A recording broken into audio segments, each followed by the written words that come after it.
Stay free with Russell Brand. See it first on Rumble. Our general approach is to challenge the dominant narrative that we are given through mainstream media, which once was the domain of ordinary investigative media, which seems to have become deeply sanitized in the last 20, 30 years. Increasingly, we're seeing, whether it's Chris Hedges or Glenn Greenwald or yourself, journalists that have been prized for their investigative work being, if not demonized, certainly subject to something amounting to smears. The White House has already denied your story, and I'd like to ask you what you think has happened to journalism in the last 20 or 30 years, and why we're not presented with complex narratives that undergird reporting with the kind of economic, financial, military and geopolitical interests that usually lead to events like the Ukraine-Russia conflict, or indeed an event, sort of broadly speaking,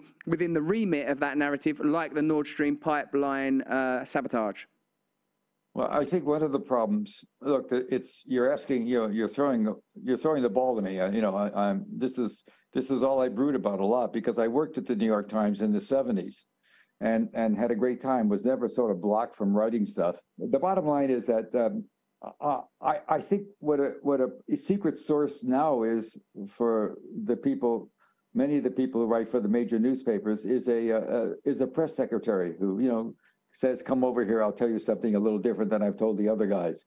I just don't understand why they're not jumping on certain stories. Certainly this story is, I can just tell you, a friend of mine, I have a wonderful old friend who escaped from the Middle East, became an oil man, became very rich and very happy, living in France now. He wrote me after the story, and he said, Cy, he said, my nickname, he said, you have become a master in the deconstruction of the obvious.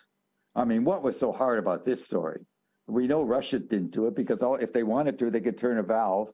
And so I guess, is Macedonia a member of the NATO? Maybe they did it. Where do you go for the next possible suspect? But the bigger question is what's going on with journalism. I don't know. My old newspaper, the New York Times, for which I did all sorts of stuff on the CIA and Watergate and Vietnam for them, hasn't touched the story. Neither has the Washington Post, which is the two great main sheets. I don't think the Wall Street Journal has. The rest of the country, some people have. It's just like a blank.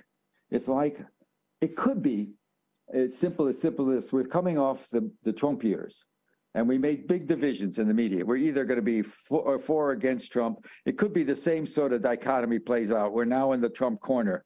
And if we write something critical of we're now in the Biden corner, rather. If we publish something critical of Biden, we might be leading ourselves open to more Republicans. The guy in Florida, et cetera, DeSantis.